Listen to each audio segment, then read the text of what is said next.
And all right, hello and welcome everybody to the Financial Advocacy Podcast. I am your host, David Kinder, registered financial consultant, chartered life underwriter, here with my co-hosts, Mike Moffat and Kurt Gibbs.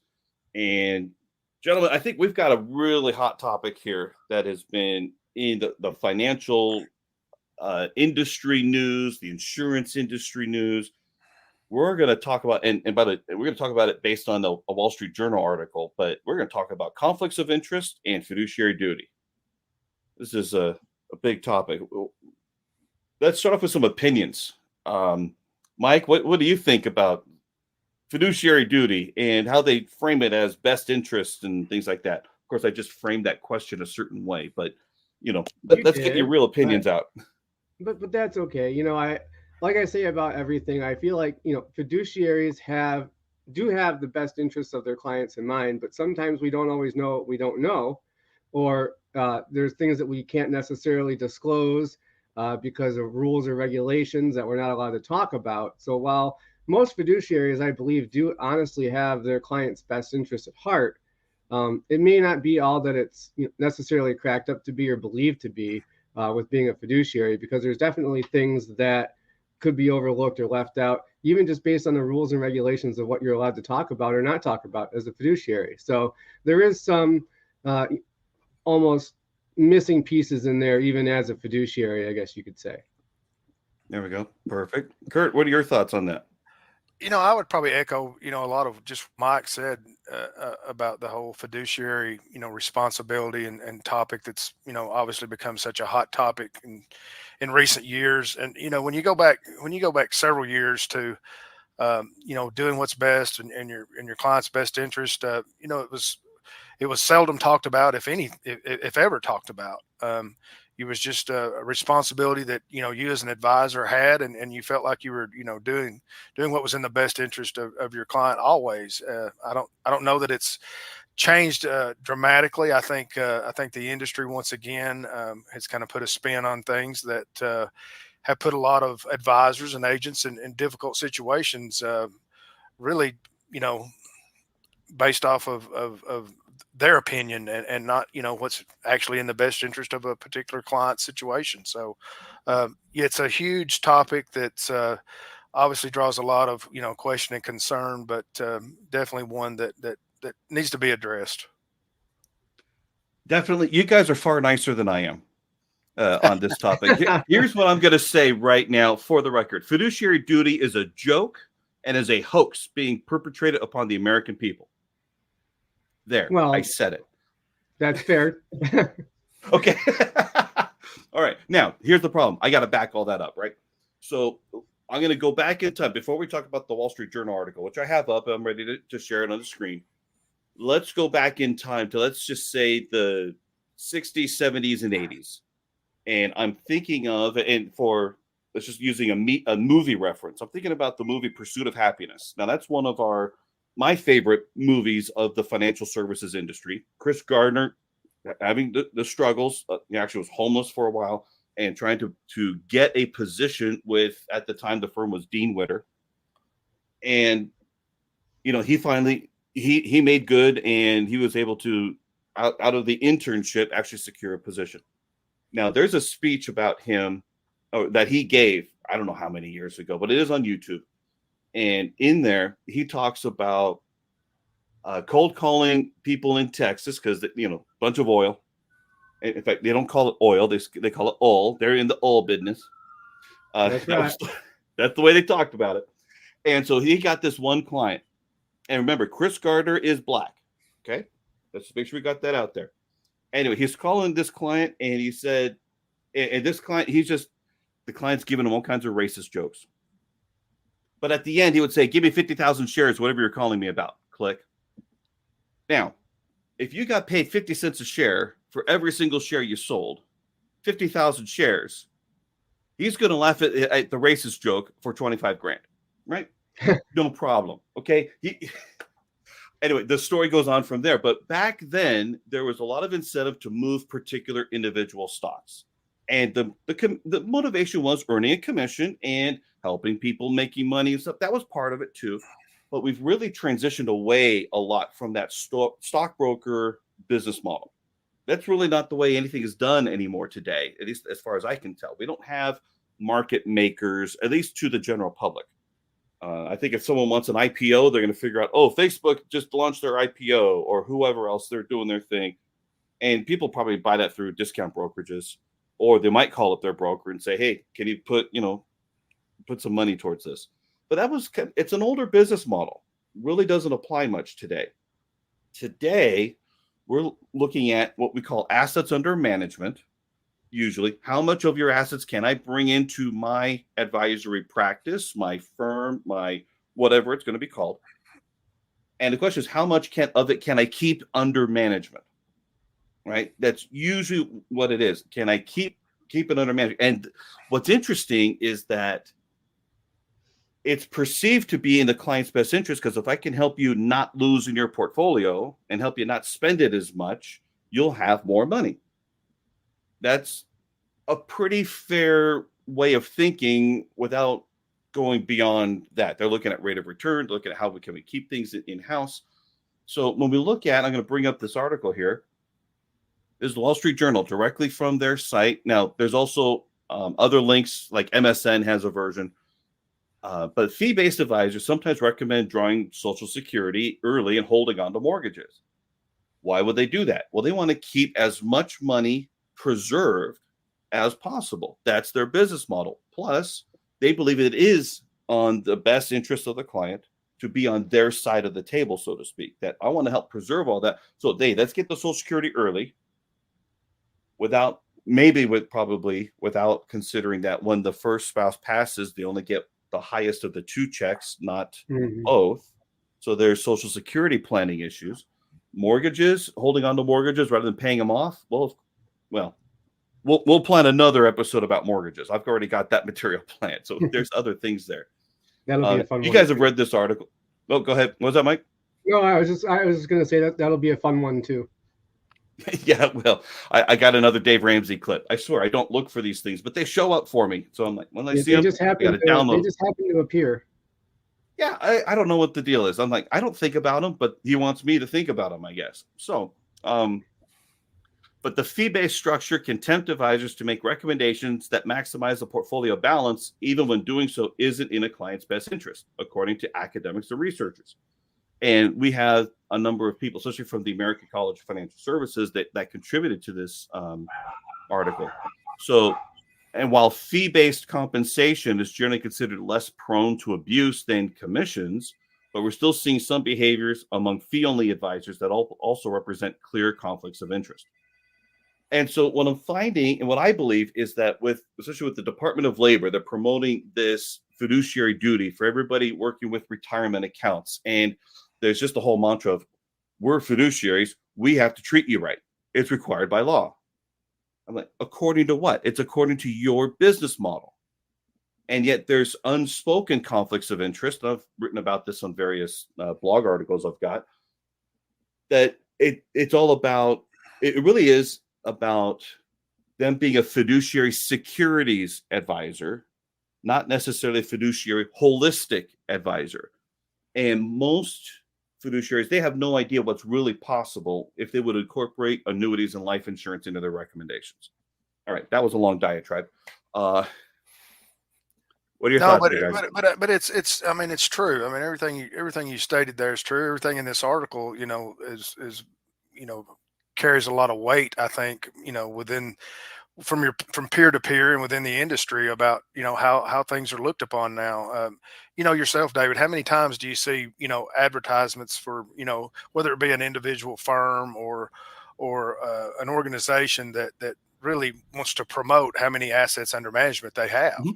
And they use it as leverage, to try to entice, whether it be the ordinary investor or, the super rich guy out there or whatever that's looking to move some money into something they have that is appealing to them. And it's really it's unfortunate for, I'm always going to play on the side of the client. It's unfortunate for those that don't understand that, so much of that is a myth that is really unnecessary. And it's to benefit them and not the client. And that's what's got the whole fiduciary thing, I think, a buzz within the industry. And clients on the client side of things, they rarely understand exactly what what that's composed of and what it's made up of. And it's just I see it going down several rabbit holes, so to speak, in the past, and continue to do that in the future with what's in the best interest. Right. And that's the thing, is that what constitutes best interest, right? Mhm. And what is typically the equation there, what is typically being evaluated is, first, where is the compensation to the advisor coming from? That's the first aspect of it. Because if the compensation is coming from the client, and that's what fiduciary securities advisors do. They have a lot of assets under management. They might even charge planning fees and such, which when they pay you a fee, even when I do analysis work, that duty is directly to the client to make sure that they're going to be better off. And so any other compensation has to come from the client. If it doesn't, if it comes from a third party, like an insurance company, that is considered a conflict of interest.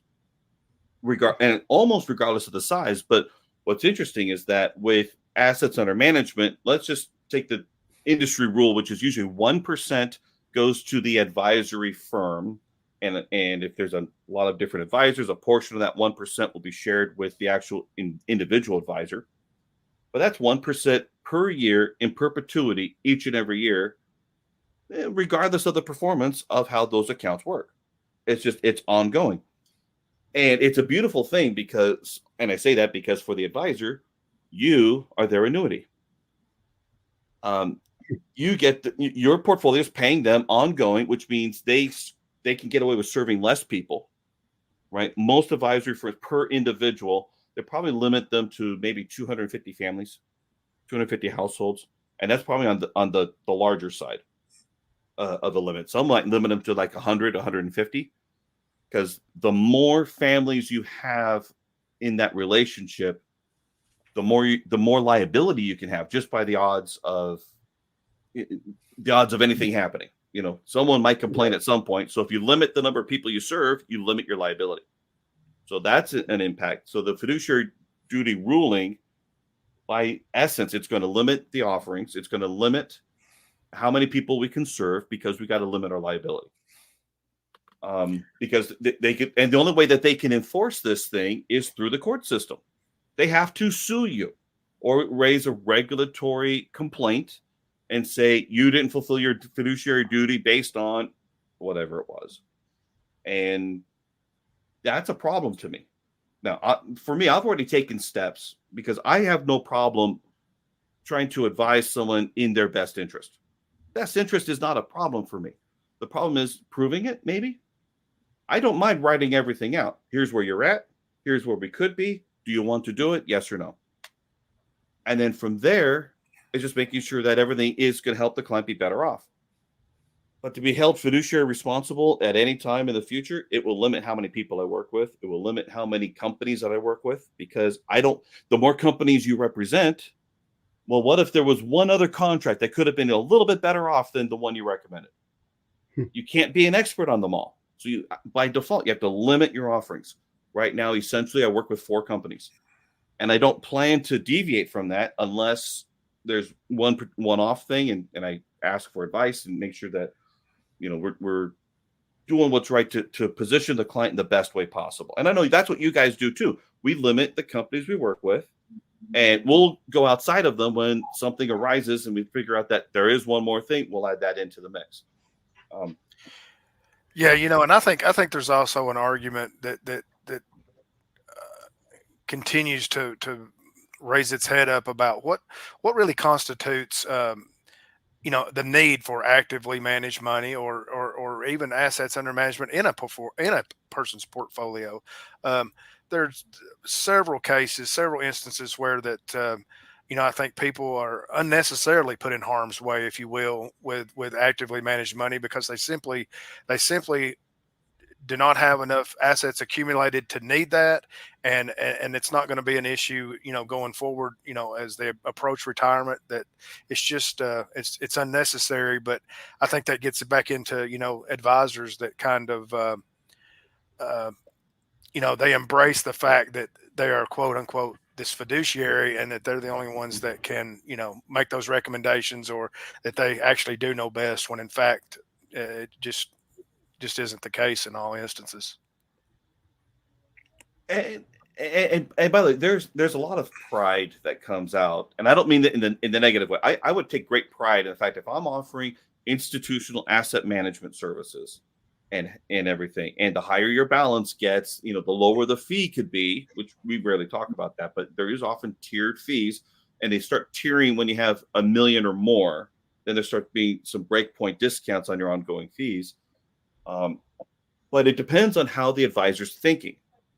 So, which may be, am I trying to preserve your portfolio? Then your fiduciary securities advisor. Or am I trying to actually help you get the best tax advantaged cash flow? Which some of the best areas in financial services for tax advantage stuff is life insurance and annuities.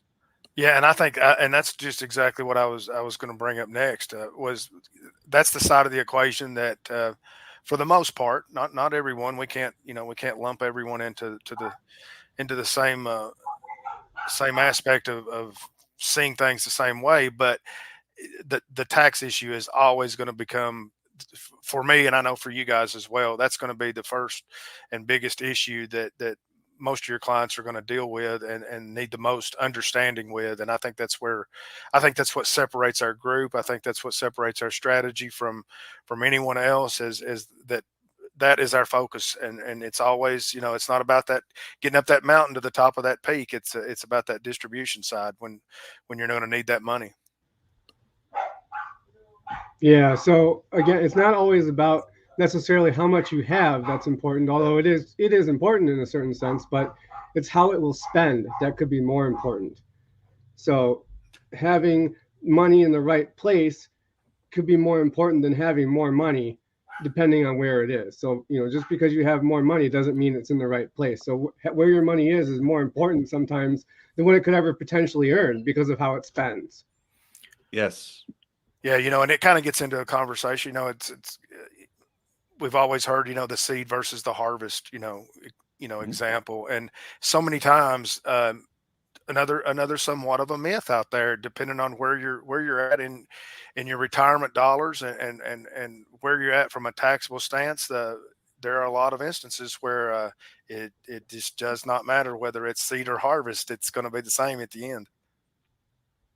Yeah, absolutely. And by the way, as we've been talking, I've been scrolling through here because the article talks more about, paying off a mortgage. I mean, if you have $1 million, now no advisor is going to ever recommend this because there are the tax implications of every decision, and all of it has to be evaluated. But if you have $1 million portfolio, but if you have a $500,000 mortgage, is any advisor going to recommend take out $500,000 and pay off your mortgage? You'll save the interest on the mortgage, which again, we have a whole nother topic on mortgages to talk about later. But wouldn't that cut the advisor's commission, or essentially a fee is a commission? It's just paid ongoing. But wouldn't that cut that advisor's income in half? You have $1 million, use $500,000 to pay off a portfolio, to pay off a mortgage, and now you've got $1 million left for the advisor to manage to make money from. Yeah, so it's obviously the advisor wouldn't want to surrender that, but it's also a tax issue because now you have to pay taxes on $500,000 of realized income in the year that you do it. So exactly, assuming it's a qualified retirement plan, but yes, right, exactly. Yeah, not out of a Roth or anything, but yeah, out of a qualified, like a 401k. Yeah, and it gets into the argument of good debt versus bad debt. What actually is worth having debt for. In some instances, and a lot of people do not understand that. The Dave Ramsey of pay everything off and get out of debt is not necessarily the best play. Yeah, it could be far better to have other money working for you, and then you pay the interest on that debt, but you have them both working for you. As long as they're managed and coordinated properly, that might be the best way to go. Well, and according to Dave, everything is subject. according to Dave, if you can get a 12% return on your investments and you have a 6% or 4% or whatever mortgage, why on God's green earth would you put, pay off your mortgage early and put, twice the money towards your mortgage, and you could be earning 12% on that money? It's just, the whole thing is ridiculous. It doesn't make any sense. Yeah, you're right. It doesn't make any sense. And now this article goes further to talk about annuities. And in fact, I have a Morningstar article, and if I can find it, I know I wrote about it on my blog, where the reason why annuities aren't sold as much by the fee-based people is because they have a bias against them. And what's their bias? Their bias is, oh my gosh, a commission. I'm going to earn a commission. I can't call myself fee only anymore. And so I can't like annuities because then that will change how I am perceived in the marketplace. And I just think it's so much hogwash. But let's take Dave is one thorn in our side, but here's the other thorn: Fisher Investments. And Ken Fisher is famous for saying, I hate annuities and you should too. And you should never buy an annuity. And he said, I would rather go to hell than sell an annuity. Well, quite frankly, again, the client is the annuity for his firm because they're receiving ongoing income from them. So that's the first part.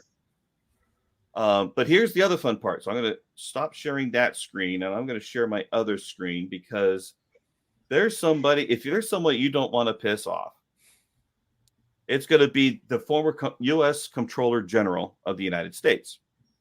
And this was what he had to say about Fisher Investments. Let me add that to the stage here. And this was on LinkedIn. I forgot exactly which date, but this was real.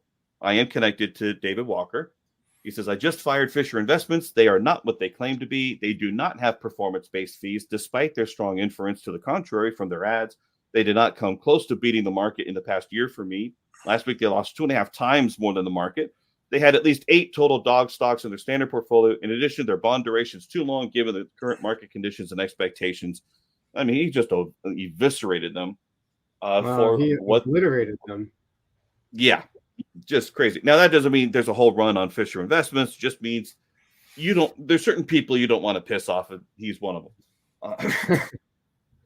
So what I wanted to also share is that there is, and I think I have to keep doing this individually, so I'm going to close that one out.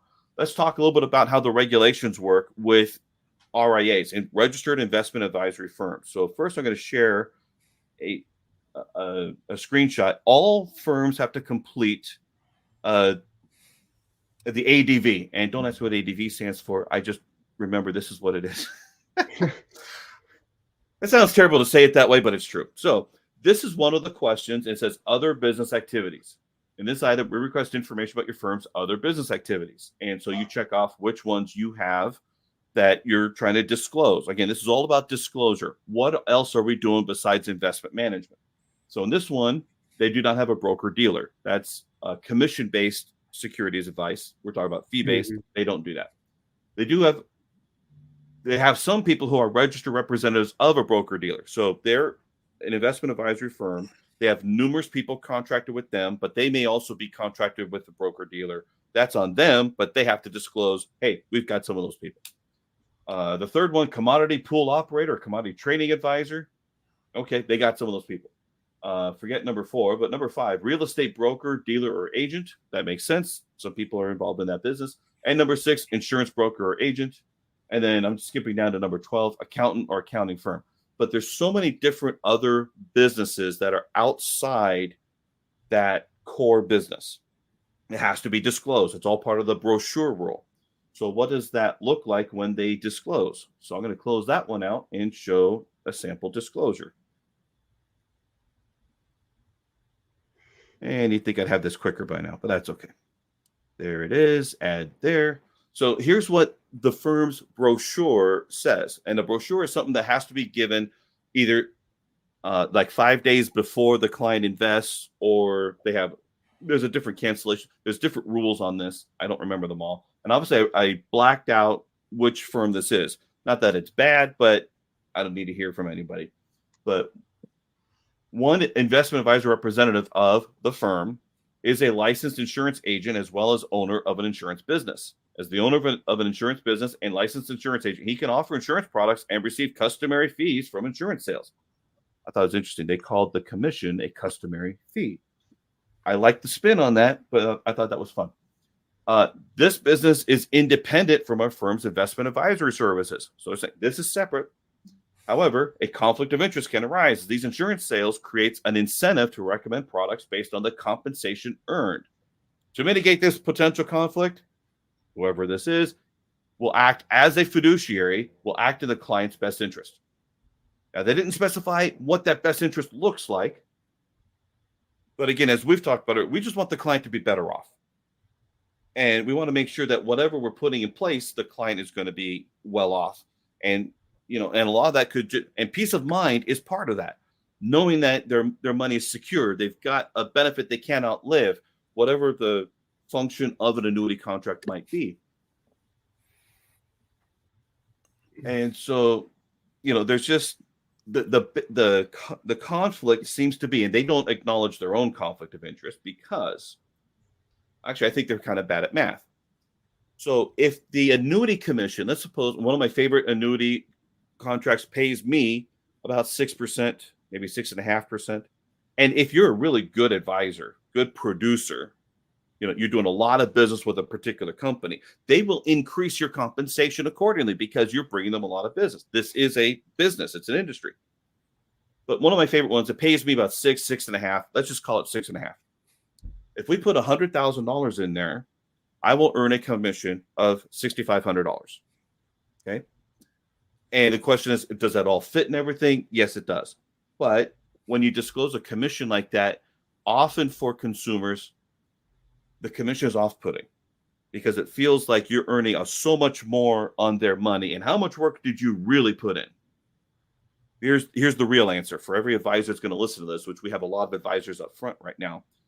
I've spent 20 years to put this strategy together for you. That's really the best way to put it. I spent a lot of time in this industry. I've got a lot of certifications, and you guys have, even if it's not certification, we've all got certain industry education that we're putting to work for the client's best interest. And so the jealousy aspect can be there. It could also be, wow, that seems rather high. There must be a risk factor I'm not factoring in. Are they really looking out for me or not? It brings in that doubt. And so I prefer not to disclose that because that was only on 100,000. Okay, let's talk about a 500,000. Multiply that by 5. It looks worse because of the upfront compensation. But what about the fee-based guys? Well, let's assume 500,000. No. Let's keep it at 100,000. Yeah, at 100,000, they probably won't recommend it. What was that, Mike? I just said keep it apples to apples. Keep it apples. Yeah, so I will do it. So 100,000 is about 1% a year. It might even be a little higher, but let's keep it at 1%. What is that total fee over 10-year period? It's 10%, assuming no balance, no change in the balance at all. So the annuity paid me $6,500, whereas the assets under management, you pay $10,000 over a 10-year period. The compensation greatly favors the fiduciary business model. Then you multiply that out by however many times. You can see that the longer you have that relationship with the fiduciary, the higher their income is. Yet somehow they're preferred.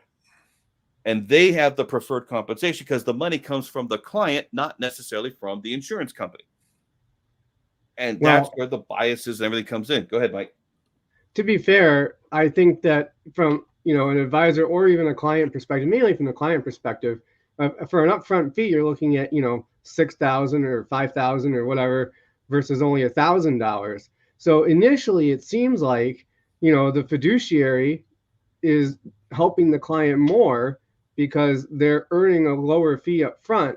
But over the years, it actually works out that the fiduciary earns a lot more because once you've collected your commission on that annuity, generally speaking, that's it. That's all you ever get out of the contract. So even though your fee was higher up front, in the long run, your fees are much lower. And especially if the account value ever happens to grow with a fiduciary, they're going to continue to earn a higher percentage. Even though it's 1%, they're still going to earn a higher commission over the years versus what you would have paid for the annuity. So in some ways, it's kind of hypocritical to say that the person selling the annuity is earning a higher fee, which it really isn't, because if you look at it over that course of time, the annuity is actually costing a lot less in overall versus the assets under management model. Mm-hmm.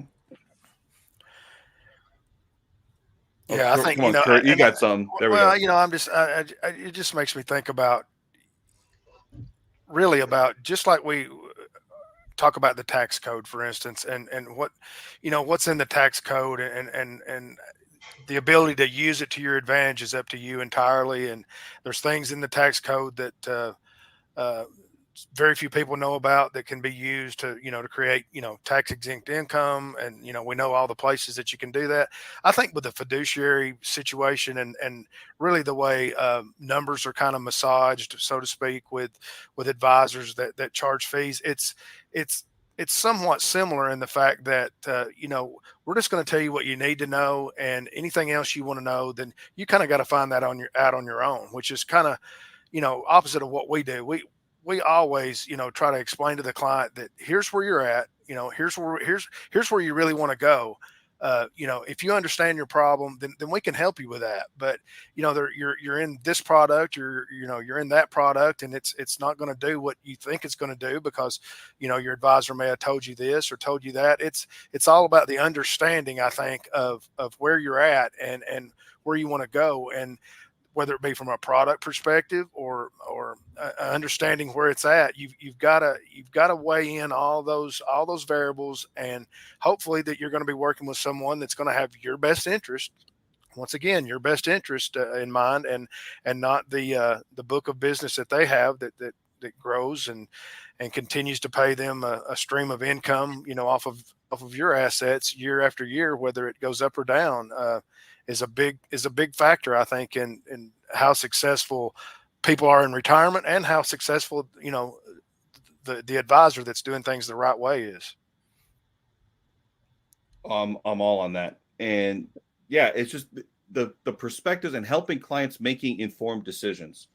Now, one of the things that I just realized as we were talking is that we haven't classified exactly how the commissions are processed against an insurance contract as opposed to assets under management. Because with assets under management, whether your account grows or goes down, the fee charged against your balance is the same, depending on whatever the balance is going to be. It comes out of your account, comes out of the contract, or not contract, but out of the account. Now, as far as an annuity contract, the money doesn't come out of your contract. So if we put in 100,000, as we talked about earlier, and we said 6.5% commission, your balance isn't reduced by 6.5%. It's the full balance that's in the contract. So when the White House issued their bulletin, I don't know, 6 months ago or so, talking about junk fees, I'm like, there's no junk fee charged against an annuity. They don't know what they're talking about. Really, really annoying, especially coming from the White House. I'm not being political. We're just saying that's what happened. But let's look at what the options are for annuities. The options could be, one, if it could be charged out of your investment, then your investment balance is lowered in order to compensate to get the contract sold, right? There's always a line of people that get paid, including the advisor. And most people, if you can have the choice of not having your balance reduced, they would prefer that. The second option is to lower the rates. We can lower how much you can earn in there, so we don't have to take anything out, but we could just lower that out, and then things would be better that way. And no, they don't want the lower rate. They want their cake and eat it too. Give me all of my money to work for me. Give me the best, highest possible rates possible. And for indexed annuities and such, give me the highest cap rates. Give me the, whatever that the highest cap and participation rates. Or the lowest spread, depending on whatever the upside would be. Exactly. Right. The third one is, what if because the insurance company has to make up its money over time, and they only lose money on the people that take out too much too soon. What if we just put a surrender charge schedule in there so that only those people that cancel their contracts too early, only they pay that penalty? Otherwise, you don't have to pay anything out. Most people that makes better sense. And I think it really does. It's really better for the client. It's better for the insurance company because they know that they're going to count on your money being there. And if you decide to take it out too much too soon, there is a penalty back to the insurance company based on proportion, whatever you did. So it really can be better. And yet, the bias is still there. Now, here's another part, and you guys are going to love this because it was like 6-7 years ago. There was a company, very good company. Everybody loved this company. And one of the things that you can always do as an insurance agent, you could choose your payment type. You can choose a commission option A, up front, or B, reduced up front, but you get an ongoing trail compensation. Then there's option C, which is give me levelized compensation. I think it's for the life of the surrender period, something like that, right? Well, one company about 5, 6, 7 years ago decided we're not going to do that anymore. Everybody that chose ongoing trail compensation, you don't get it anymore. I don't know. Wow. And they cited that our agreements are with the broker dealers. It is not with the individual broker. Therefore, we get to dictate the rules and such, which to me means, you know what? First of all, if this is how the insurance company treats their agents, how do you think they're going to treat their customers? That's a terrible line of thinking to think about, but it has to be said. The other part is that, you know what, with every other company, I'm taking the upfront compensation. Now, I doubt anybody else would go down that route, but that one company already did. Why would I jeopardize my ongoing compensation when they could just flip a switch and say, that's it, we're changing the agreement and you're not going to get any more compensation, even though you chose the levelized comp, which sounds a lot more like that's even to keep your compensation the same as everything else. No, I'm not going to take that risk myself anymore. But yeah, that was terrible back then. So I'm looking at all of the aspects. And yeah, I will take the upfront compensation. I may do reduced upfront and some ongoing, but it just depends. But I'm not going to risk my income, thinking that I'm going to try to do the right thing so I can manipulate the commission disclosure and then have them pull that out. I am not going down that route. So I hope as people are listening, we're trying to do the best we can, not just for ourselves, but for the client. But everything has to be balanced out and making sure that, yes, the client must be better off. And obviously, we've been focusing on annuities because annuities are far more scrutinized on this than, let's say, the life insurance contracts that we know and love so dearly. Well, and too, it'd be interesting to know, how many clients out there, because we've all sat down, at the table with someone that really truly understand what they're even paying for from a fee-based advisor. I don't think I would have to think that number's got to be north of what, 80 or 90% of the investors out there, the average client that even understands what they're being charged and how that works. I don't think, fiduciaries want to talk about something. They need to talk about whether or not they're explaining to their clients how their fee structure works and how they're paid, because I don't think that's being discussed at the table. At least it's not with anyone that I sit across from, and they say, hey, take a look at my statement. Why, where they're moving money here, they're doing money that, this way. Why am I being charged for this and that? And they just don't understand because they've never had it explained to them. Well, to be fair, I think that is on the advisor mostly, as they are the ones that are putting the client in the situation. Although it is also, as a client, in your best interest to understand what products you've purchased and what investments you're in. So, if you purchase something and you don't understand what it is, there's the other question of, should you even be buying it if you don't understand how it works and what it is? Well, and, yeah, Mike, you're right though, because the problem is that, it's complicated. I mean, it really is. It's complicated, and it's not complicated for us because we're obviously in the industry, but for the guy or lady sitting across the table from you, it's about that hand holding. It's about that, putting your arm around them and really, hopefully, making that connection that they understand what you're explaining to them in a way that makes sense for them. And it's just it's so easy to get, backed into a corner, so to speak, with whatever it is that you've purchased, and a year later or 5 years later that you haven't looked at your statement much, and you go, I'm still here. Why am I not? I was told I was going to be here, and it's just unfortunate that so much complication has come with the fiduciary rule, the best interest contract, so many things that are playing into that. That reminds me of many times if an investment advisory firm can get away with it, and I mean this legally, and I mean this in the best possible light, but if you can have a whole bunch of clients that don't feel like they need to review their portfolio with you, that's just like having a whole bunch of people that join the gym, keep paying their annual fees, and they're not showing up.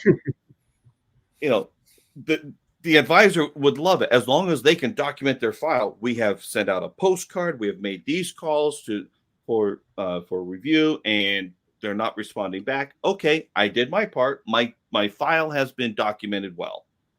Well, wasn't it just recently? Were we talking about? And you guys have to jog my memory a little bit with this. I won't butcher it up too bad if I try to explain it totally. But weren't we talking about how a lot of people that were taking RMDs, their fee from their advisor turned out to be more than what they were taking in RMDs? Wasn't there a conversation that we were talking about just recently? I think where it just doesn't it doesn't equal out. It doesn't make sense a lot of time for that fee based product to even be in the mix. I can't remember exactly what the conversation was, but I know we were talking about it in a group or something at some point here in the past about how complicated that fee based advising really is. Yeah, and we know this. The RMDs, required minimum distributions out of IRAs, that now begin at age 72, and they increase each and every year ongoing. So perhaps the longer you're living, the larger the withdrawal, and if that account portfolio is not performing well, then that fee, it should be based on the net balance. So I don't know if the fee is continuously growing or not, but the fee does erode the account even further. Even if the fee is lower because the account's going down, it's still, like you said, eroding the cash out of that portfolio because the fee is still there. And then you're taking RMDs or required minimum distributions on top of it. And then if the market's not performing, now you've got three different things working against your retirement assets. And there's really nothing you can do about it if you're in that situation at that point, unless you want to move your assets into somewhere safer and maybe avoid some of those distributions and rules and taxes and stuff like that by repositioning some of your assets to where they might not have some of those fees and rules applied to them. Well, I think that's where the early tax planning that we really focus on with the individuals that we work with comes into play so much, is mitigating that tax risk early on so that things like that are not a factor once you get to that RMD age and that position to where you're forced to do something that maybe you really didn't want to do or didn't understand. That's something that I know we're going to talk about this at another time, but the real difference between accounts, or rather arrangements, compared to contracts. The insurance contracts, there's usually only one age to think about, and I think it's age 59 and a half. The only age to think about, because if you're too young, and depending on the contract, then you might not get to be able to access your money without a penalty. That's the only thing. Everything else, there's no real laws unless it's within, for annuities, if it's within an IRA, you've got the IRA rules. There's a ton of different rules with that. But like life insurance as a wealth contract, if we're maximizing the funding of that thing, you could do with that almost whatever you want as long as the policy stays in force. There's so much more freedom with that. Yet everything else, there's so many age-based things. There's so many, income limits, contribution limits, all this stuff that regulates it. But life insurance is free of almost all of that. Yeah, not to mention the taxes and ongoing advisor fees. Yep. because Yeah, ongoing compensation to the agent is built into the contract.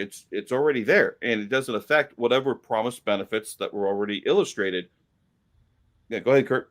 well, I think just what you just said there, the benefits. I mean, who does it really benefit? Who is, who's gonna benefit from it the most? And that's what you have Yeah. to look at as a whole. I mean, it's just it's Well, even complicated. It's complicated. even if whatever safe withdrawal rate you want to use, whether it's 2, 3, 4, 5, whatever safe withdrawal rate you want to use, if your advisor is making a 1% fee, you have to realize it only takes 3 or 4 clients just like you for them to have the same exact income that you do. And they might have 50 or 100 of these clients, or 200, or whatever, like Kinder said earlier, depending on how large of a portfolio their firm lets them manage. So, who's really retiring on your assets, you or your fiduciary financial advisor? That's the real question. Yeah, not to mention the portion that is going to the tax man that you're lumping in there to pay for as well. I don't think that's seldom, if ever, talked about. Yeah, and I think of the Nick Murray book. I think it's the new financial advisor. I think that was the name of the book. He talked about being Dr. Noah. And Kurt might have read this book, but the whole idea was have 250 families with 400,000 average of assets. You got your $100 million portfolio. You collect 1%. You got your $1 million a year income. Now, there's nothing wrong with that. But what's interesting is, like you were saying, Mike, all you need is 3 or 4 clients, just like that person. And you have created for yourself the same income it took them 30, 40, 50 years of an asset base for them to create. Now, is that okay? I happen to like the business. I like it, but you notice, where am I coming from? I'm the advisor. I get to earn that, right? So the thing is that who needs to be the primary beneficiary of your life's work and of your financial and retirement planning? The client does. And if the client is being told you can only have so much income based on your assets, because, well, we need the safe withdrawal rate to be factored in. So if we're looking at 2.8% distribution out of $1 million, that's $28,000. But add in 1% on top of that, I think that's what, $8,000 to me. You get $28,000. Let's just look at that. I mean, I get to earn far more on managing your assets than you get to spend, and yet it's still going to erode your portfolio. And again, it all depends on the type of asset management and all that other stuff. And none of us are securities licensed. We got to say that. We're not making, buy, hold, sell recommendations, not doing any analysis, any of that stuff. But Dave, even when even in the registered world, as I've lived in, and you as well,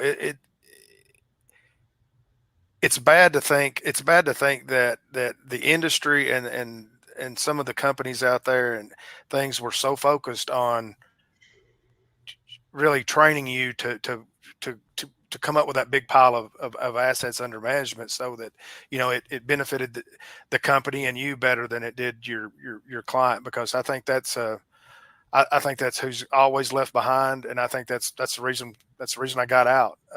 Honestly, it just I didn't feel like that they were getting the benefit of what I had to offer them from a fiduciary standard that I was being held accountable to, and it's just unfortunate. And they try to control the advice that you give. That's one of the biggest things.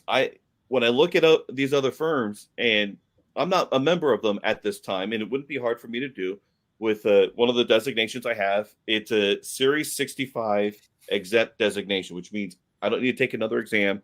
I could get signed on with another company very quickly, very easily. It's not a problem. But I want a company that will leave me alone, because I'm looking out for the client's best interest, and I don't need the firm trying to tell me what they think is the client's best interest. I'm going to decide that.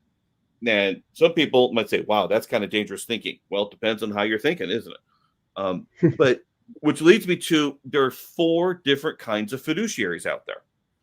I'm quoting basically from memory a Michael Kitz's article. And Michael Kitz's is amazing for the financial planning industry, but generally he's very much on the side of assets under management. That's where he's at. He's huge on all these things. So let me talk about these 4 levels.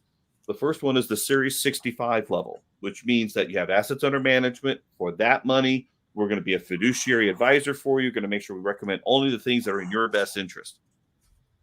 But very technically, if I'm also with a broker dealer, I've got a different hat. So I have to put on the suitability hat or the fiduciary hat.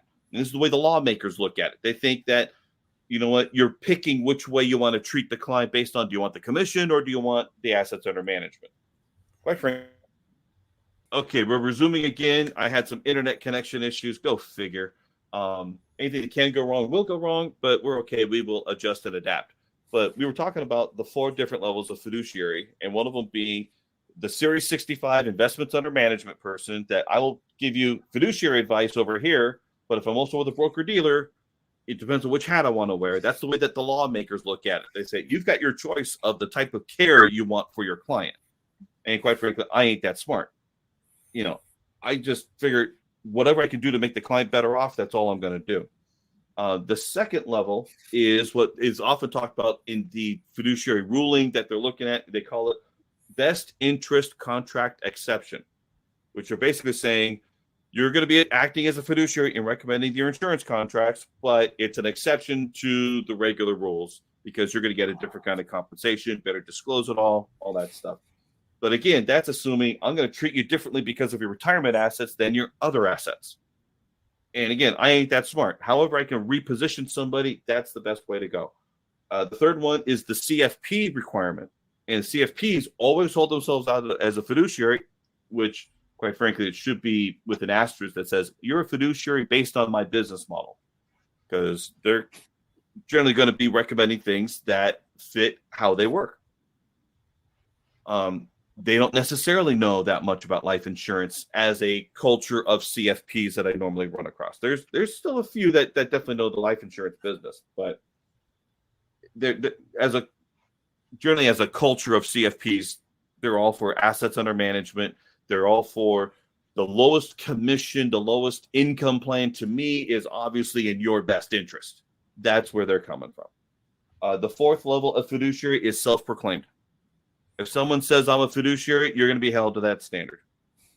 Now, for me, I know that I'm held to a higher standard. I've got designations after my name. I've been in the industry for 20 years. I've got so much out there about me that you can't just say, well, all I do is sell stuff. You know, there's a level of perception there that I can't get rid of, and I don't want to. I'm okay being held at a higher standard, but not necessarily fiduciary standard, because there's too many viewpoints on what does that really mean. And that's something that I just don't like. All I want to do is take care of the client. And here's the neat thing, though, and we might remember this. This is a story that in our group membership firm study, whatever we call it, the story was that they met with it was the leader of our group and one of the agents and advisors that went out to meet with this surgeon in a private dining room of a country club. Kind of gives you an idea of the kind of wealth he has. They share with them the kind of work that we mutually do.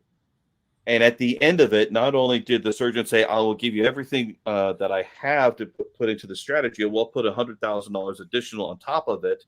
By the way, I hope you guys are earning a fortune doing this.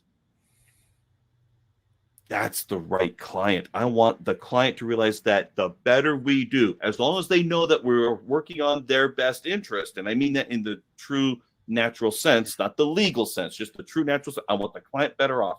I want the client to say, I hope you're earning a fortune off of this. By the way, here's 20 other people you need to go talk to too. That's what I want. It should not be me versus you. It should be, wow, I get these benefits and you're earning that too. That's what I want. That's the ideal thing. And if someone is really nitpicking, saying, well, I don't want you earning a big commission off of my business, maybe we shouldn't be working together. Flat out, bar none. If someone's going to bring that up that early or something, that's someone who thinks that they can nickel and dime me, and that's just not going to happen. Okay, that was my venting. No, I think you're dead on with that right there. That statement, because we as individuals and looking at client situations the way we really analyze it as a group. I think within our other group, how we look at things, I think we always are going to be fiduciaries to that degree that we're going to put our clients' interest first, and that's the advocate at the end of the day that you want. That's the 20 clients that you want. That's who's not going to call you at 4:00, on the Friday that wondering why their account has not done what you've told them it's going to do. It's so many reasons why I think we do what we do. Yeah, I'm all on that. Mike, any final thoughts here? I couldn't agree more with what Kurt said. I think he hit that nail on the head. So I would just echo everything that he said, and I agree and understand. Perfect. So I guess my message for consumers is that we want someone who's really looking out for your best interests. I just don't want an external lawmaker to tell me what does best interest mean. I want to help the client figure out the consequences of their decisions, show them what's possible, let them make their own choices, including the option of doing nothing. If that's what feels right, that's okay. But I just don't need someone to tell me, you better look after your client's best interest or else. I don't need that. Now, there's always in every industry, there's always bad apples. They probably need that. And maybe this might be the weeding out process for those clowns. And I'm okay with that. But really, I don't need a lawmaker to tell me, David, look out for your client. No, to me, there's two levels of presentation I might give. One is you're not going to believe what I'm going to share with you. This is going to be fantastic. The other one might be, you know what? You're going to be okay without this, but I want to share this with you and get your thoughts. Because it might be a wants decision rather than a needs-based, let's calculate everything. You're absolutely going to be better off. It might just be, you know what? You might like this option. You might not. Let me share with you the pros and cons. You decide. And they might do it. They might not. And that's okay. Then there's the third one, which is I can't make it any better for you. Just stay put unless you want to. But really, I'm not seeing it. And that's how I guide my interactions with my clients. If I can make them better off, fantastic. If I can't, I'm going to share with them why. Because I don't want that. And now, unless the client wants to buy, that's a different thing. If the client still wants to buy, despite everything I share with them, am I going to be an idiot and turn down the business? Probably not. I think I'll go ahead and let them buy.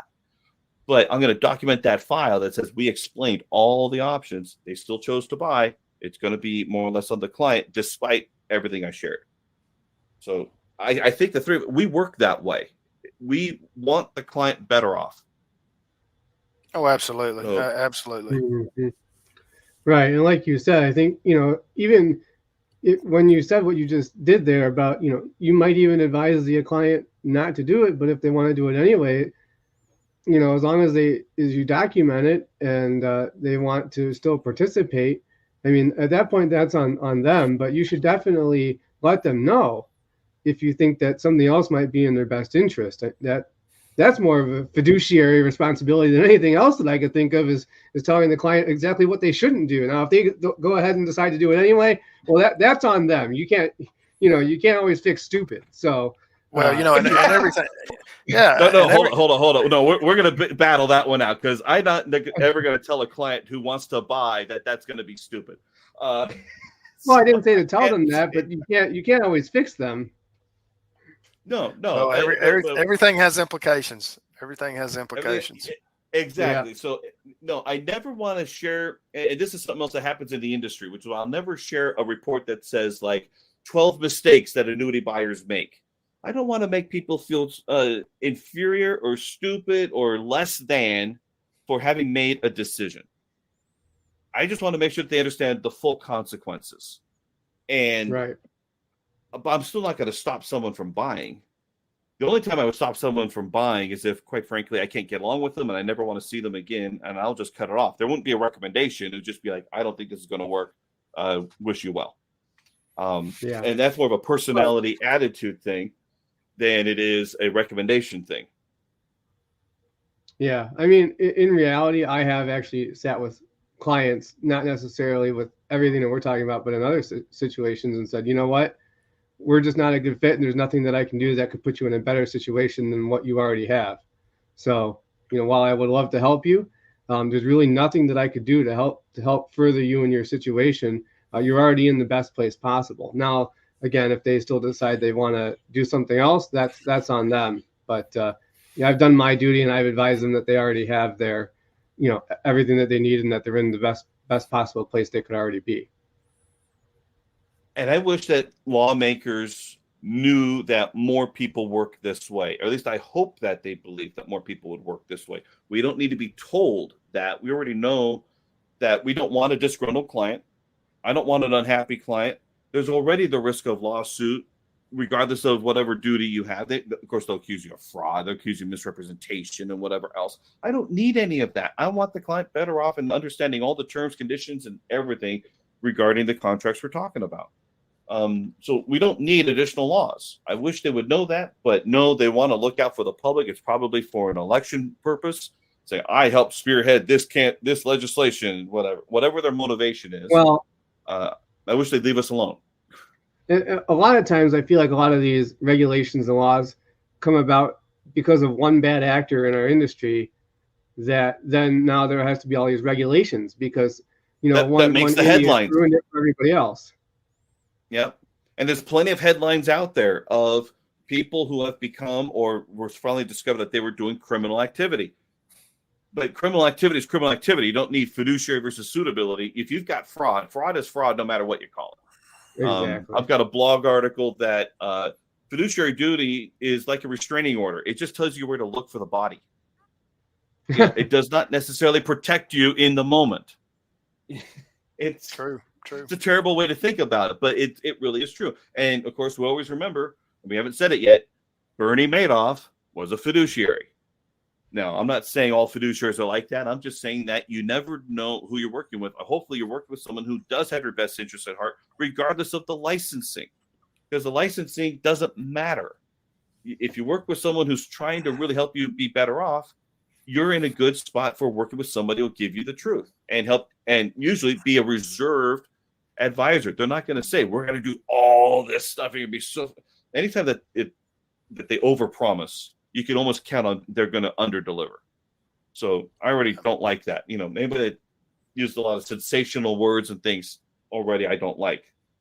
But if I can be conservative and put you in a far better position, man, that to me, that's beautiful. Not only, let's look at what we do. Not only can we help you spend $1 in retirement as though you had $3 to $5 held somewhere else, but when the market tanks, you can take advantage of it, leveraging your contract and put it in and watch it grow and profit from some of these things. So we really put people in a far better position, I believe. But it also takes someone who wants to be actively involved in their planning. So that was a long diatribe. We're past an hour now, including our technological kerfuffle here. Any other final thoughts, gentlemen? I think we covered this to death. No, I think this was a great review of everything, with fiduciary responsibilities and the sort of the truth behind them and how they work and what can be said and not said. And, again, I believe that, and I think I said this in our original episode, that, 99.999% of agents and advisors out there really do have their client's best interest in mind. Nobody is necessarily out there, trying to scam somebody or take advantage of them on purpose. I have to believe that in our industry. Are you going to find the one bad actor here or there that does some things? Sure. I think you're going to have that in any industry, whatever it is. But I still have to believe that, like I said, almost all advisors, insurance people, financial professionals in general, want to have the best interest of their clients in mind. And sometimes you just don't know what you don't know. And it's not that you necessarily purposefully put somebody in harm's way, but you ended up doing that unknowingly. And so it is important to evaluate everybody's situation individually and make sure that you're taking your client's, best interest in mind as quote fiduciaries are supposed to. So that's kind of my summary and wrap up of the whole thing. That's perfect. Any final thoughts there, Kurt? No, I think that's a perfect way to end us up today. Looking forward to what we've got going for next week. Yeah, absolutely. Yeah, that was a perfect wrap up. So, ladies and gentlemen, we're thrilled to have you. And thank you so much for listening, watching. Make sure you hit like, subscribe, share, whatever else that we do with these podcasts. All the good stuff. And all the good stuff. Let's make sure we get the word out that the industry really, as a whole, we're looking out for you. And I wish lawmakers actually knew that. So until next time, we'll see you then. Thank you so much for your time. Bye-bye.